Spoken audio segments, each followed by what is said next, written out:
The crazy story of Lawrence Warunge, university student who killed his family after watching a TV series. On December 4, 2020, US-based nurse Nicholas Njoroge boarded a plane back to Kenya, looking forward to enjoy the festive season with his beautiful family. All he wanted was family and nyama choma. And for his wife and 4 kids, the excitement brought about by his visit after months of video calls was insurmountable since Dad always came back bearing gifts. However, the excitement that was with everyone was surprisingly lacking in his son Lawrence, who instead harbored a dark plan inside. The plan: to kill the whole fam reason. It's complicated, but here is why. Lawrence Warunge was born in 1999 to the medical practicing couple of Nicholas Njoroge and Anna Njeri. He was their firstborn child and the big brother to Christian Njenga, 2 sisters, and an adopted cousin Maxwell, whom altogether formed the Warunge family. The family lived in Karura village, Kiambu, in a palatial home built for them by Dad Nicholas, who tirelessly made sure his family got everything. This devotion to family led him to explore better opportunities in US, as his wife worked her way up the health system in Kiambu County, helping women in the community. The two were dedicated to human service, all because they wanted to gift their kids the best lives possible. So any small money they got, they celebrated with their kids, and Anne was always present since Dad was overseas. Moreover, to share the blessings the good Lord had blessed them with, they adopted a cousin, Maxwell Njenga, whom they brought up like one of their own. They became part of him, and he became part of them.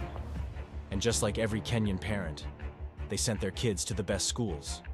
Lawrence Warunge was sent to a private school in Kiambu before he joined the Great Pioneer School. At Pioneer School, he was known to be a fairly decent chap who was well-mannered and usually kept to himself. He wasn't sporty per se, but reading novels was his kind of fun that sparked the creativity in him. A creativity that he would rely upon after school as he joined PACE International, an NGO that promotes education in slums. Like his parents, he was also dedicated to human service, something that saw him celebrated by the NGO as a change maker. A celebration that inspired his parents to support his dream of being an IT guy. Without hesitancy, they enrolled him at Mount Kenya University to pursue a degree in informat, technology, setting him up to reach for the stars. And Lawrence was more than ready to be the best IT guy in Kenya. However, there's one thing that disturbed him, and it really ate him up since he was usually a quiet guy. He didn't know who to talk to. Despite everything his parents had done for him, Lawrence still felt that they didn't love him half as much as they did his siblings. And to add salt to injury, they even adopted another son, which actually pushed him to the edge. An edge that dug a wedge between him and Mom when one day rage overpowered him and he reported his mom to the police twice. Once that she was trying to poison him, and also that she was involved in cult business. It was despicable.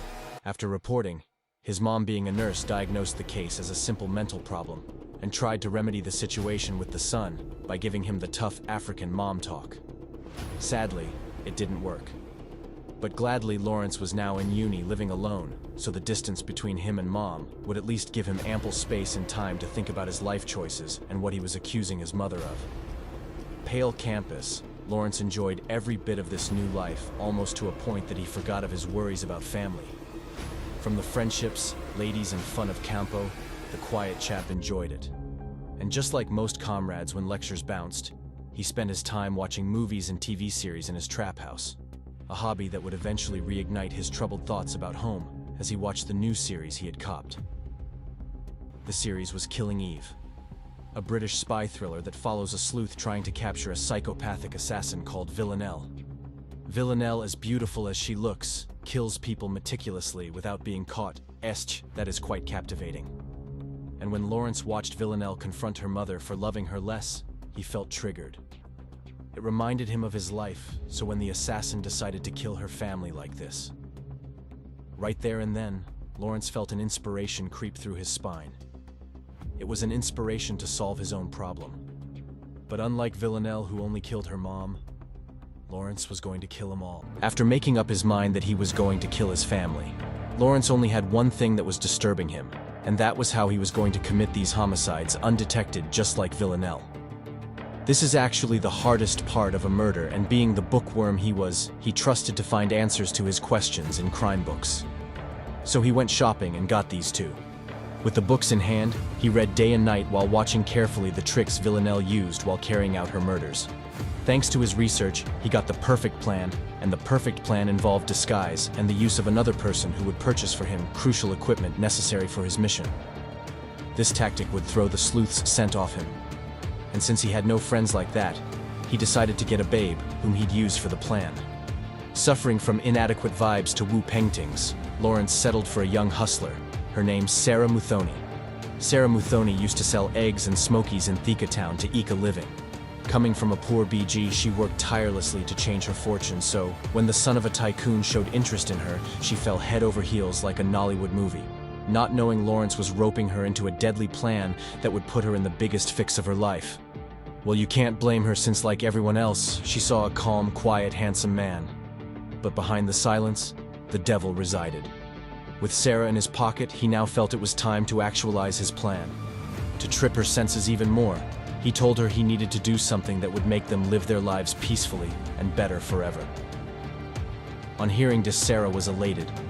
Clearly her future was now looking bright, getting married into a rich fam, so anything he would ask, she'd grant. And his first grant was for her to rent a house in Mai Mahiu, which she did by lying to the caretaker. That her mom would not let her stay with her BF in their home, not knowing Lawrence wanted the house to serve as the plan's HQs, since his father had jetted back days before on December 4th. On 24th Des 2020, they had a single room with a mattress only. Meanwhile, his family was enjoying the festive season now that Dad had jetted back oblivious of the tragedy that awaited them. Nicholas enjoyed his time catching up with friends and Mom, and the kids enjoyed the warmth of togetherness that comes with Christmas, as they visited and entertained family at home. It was a good Christmas and end of year. But in Lawrence's view, nothing was good about the year, nor them. So all that he wished for was to see them gone. So he watched them enjoy but knew deep down he would have the last laugh in days to come. Strategically, he made sure to execute his plan before schools opened, and the date he chose was Jan 5th, 2021. On that day, nobody would be safe, and so he spent his last days perfecting his plan, which was to attack disguised as a girl. On Jan 5th, everyone at the Warunge home woke up like usual. It was opening day, and just like other Kenyan families, everyone at the home was in a rush to get back to school. Nicholas took one daughter to school at Karura village, and Anne drove the other one to Kirinyaga. This caught Lawrence off guard since it was early, but still he left home for Thika, and instead of going to class, he met with his girl and asked her to buy him 2 knives. Sarah gladly did. Afterwards, he left her, bought a pair of trousers, a jacket, a lady's shoes, a wig, and a female doll which he cut its head off. From Thika, he proceeded to Nairobi CBD where he visited Uhuru Park, to feel a breath of fresh air with his things in a bag. He later went to Naiva's, dropped his bag, fearing a security pat-down at Holy Family Basilica, where he then walked in to pray to God, to forgive him for the sins he was about to commit. It was heavy, but yes, he had to tell G. After talking to God, he left CBD for home, via Matatu, at around 4 p.m., and arrived at early 7 p.m., and first stopped at their farmhand's Kinyanjui place, where he hit him unaware with a metal bar. After Kinyanjui fell, he slit his throat ear to ear with the knife. Then chilled in that house until 8 p.m., when his father arrived with 2 Balozi beers heading straight for bedroom. Lawrence scaled the perimeter wall and jumped into the compound. He then went to main switch and switched off power.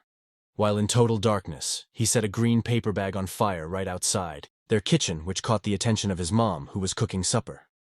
When she came to find out, he hit her with the same metal bar, dropping her dead. His mom's wails caught the ear of Maxwell, who ran outside to help her, but was also attacked by Lawrence. This commotion was overheard by their dad, who rushed down only to be met by a bloodied Lawrence who attacked him with the knife. The drunk dad ran back upstairs and Lawrence followed him, forcing the old man to jump over the balcony, injuring himself. As he lay there with broken limbs crawling towards the gate, Lawrence followed him and stabbed him 34 times, leaving his intestines out. Lawrence then went back to the house and slit the throat of his crying younger brother who hid under the bed. Afterwards, like a savage, Lawrence took a shower, ate what his mom was cooking while watching a movie, and then slept in his dad's bed, all while they all lay dead.